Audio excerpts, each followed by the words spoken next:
Hello বন্ধুরা, সবাইকে স্বাগত জানাচ্ছি ঢাকা 11 ইনস্টিটিউটের এই নতুন ভিডিওতে।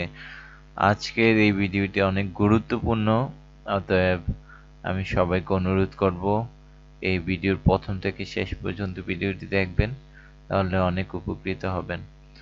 আজকের ভিডিওর টপিক হচ্ছে dead laptop motherboard repairing process, অর্থাৎ ডেড ল্যাপটপ মাদারবোর্ড রিপেয়ার কিভাবে করতে হয় সে বিষয়ে আজকে আলোচনা করব।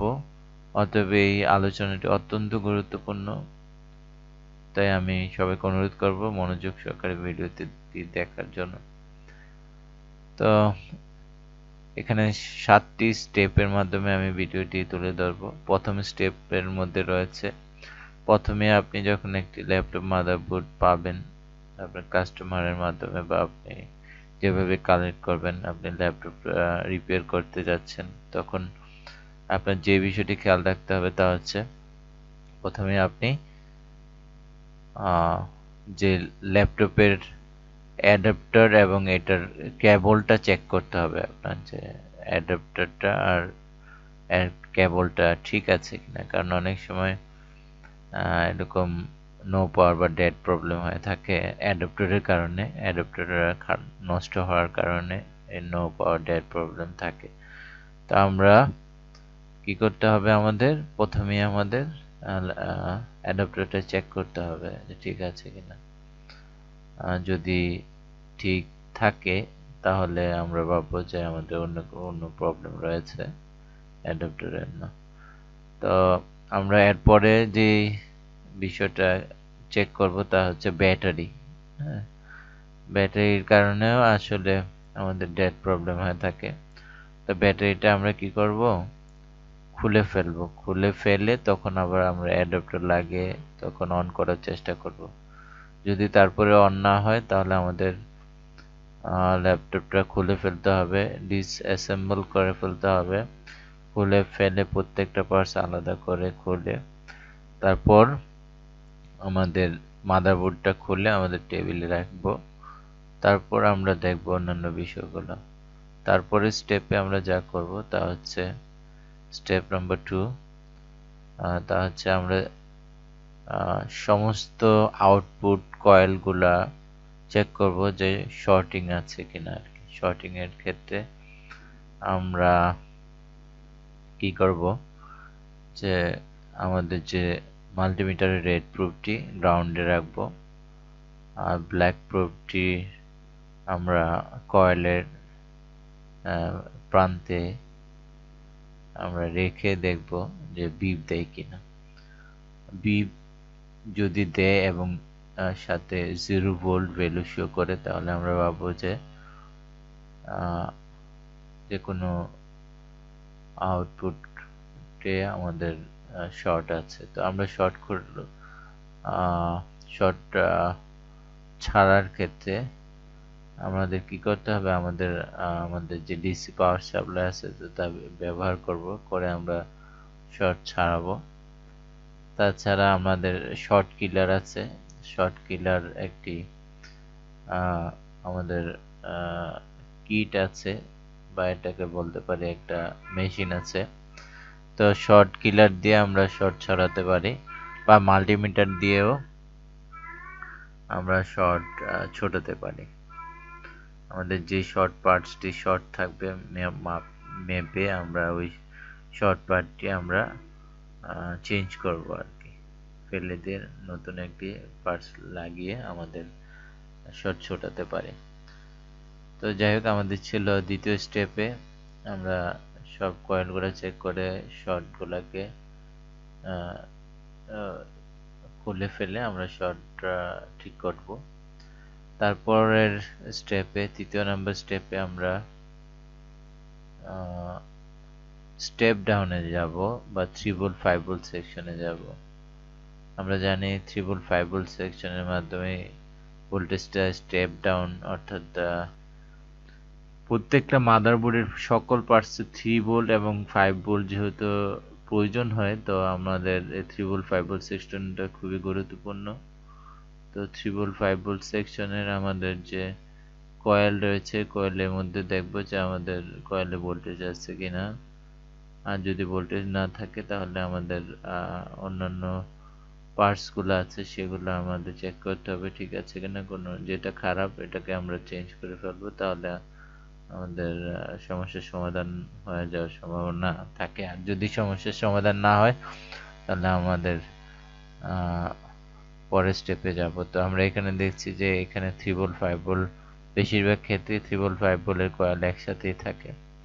তো আর এর আলাদা আলাদা দুইটা দুইটা চারটা মসফেট থাকে, কিন্তু আইসি থাকে একটাই, প্রায় ক্ষেত্রে এমনই হয়ে থাকে। তো আমরা 3 ভোল্ট 5 ভোল্ট সেকশনের শর্টিং বা প্রবলেমগুলো আমরা মাল্টিমিটার দিয়ে চেক করে করে আমরা সলভ করতে পারবো। তারপর চতুর্থ নাম্বার স্টেপে আমরা দেখব ব্যাটারি কানেক্টরে 3.3 ভোল্ট আছে কিনা। ব্যাটারি কানেক্টরের মাঝখানে দুইটা পয়েন্ট, ডাটা এবং ক্লক। এই ডাটা ক্লকের মধ্যে 3.3 ভোল্ট থাকবে।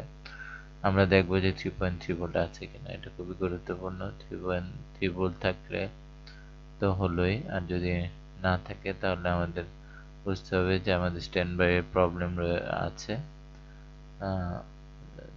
বা 3 ভোল্ট এলডিও তে সমস্যা রয়েছে। তো আমাদের ওইখানে গিয়ে আমাদের ওটা ট্রাবল শুট করতে হবে।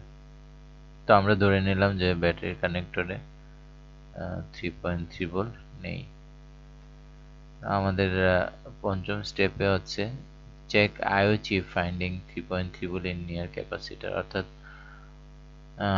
আইও চিপের পাশে যে ক্যাপাসিটর আছে তাতে আমরা দেখব 3.3 ভোল্ট আছে কিনা। তো 3.3 ভোল্ট যদি থাকে তা আমরা ভাববো যে না, 3 ভোল্ট এলডিও ঠিক আছে। 3 ভোল্ট এলডিও ঠিক থাকলে তাহলে এই যে আমরা দেখছি যে এখানে চিপের পাশের যে ক্যাপাসিটর, এখানে পিএফ, এখানে নন পোলার ক্যাপাসিটর, এগুলাতে আমরা মেপে দেখবো যে 3.3 ভোল্ট আছে কিনা। যদি 3.3 ভোল্ট থাকে তারপরে স্টেপে আমরা দেখব যে ক্যাপাসিটরের যদি 3.3 ভোল্ট থাকে আয়ার পাশের, তারপরেও যদি ব্যাটারি কানেক্টরে 3.3 না থাকে তাহলে আমাদের কি করতে হবে, আয়ার চিপকে চেঞ্জ করতে হবে। অর্থাৎ আমরা এর আগে দেখেছি যে আয়ার চিপের পাশে ক্যাপাসিটরে আমরা বলেছিলাম যে এখানে 3.3 ভোল্ট থাকতে হবে।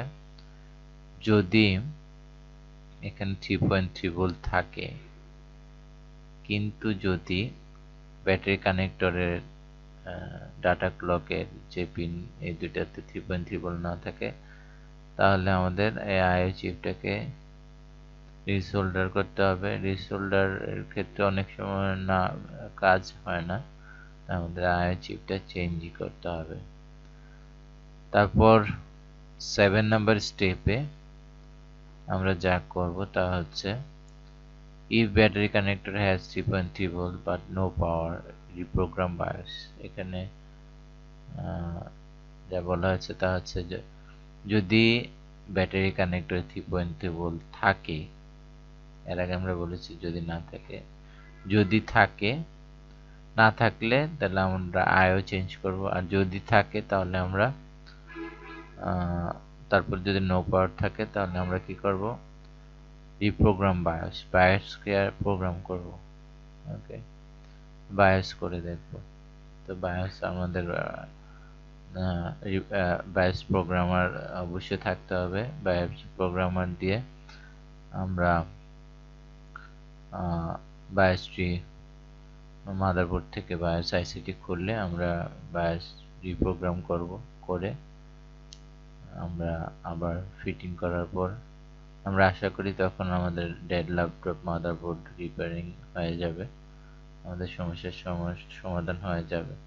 তো এই ছিল আমাদের আজকের এই প্রসেস 7 স্টেপস। আশা রাখি 7 স্টেপস যারা ফলো করবেন তারা খুব সহজে ডেড ল্যাপটপ মাদারবোর্ড রিপেয়ার করতে পারবেন। তো সবাইকে ধন্যবাদ জানাচ্ছি অনেক মনোযোগ সহকারে আমার এই ভিডিওটি দেখার জন্য।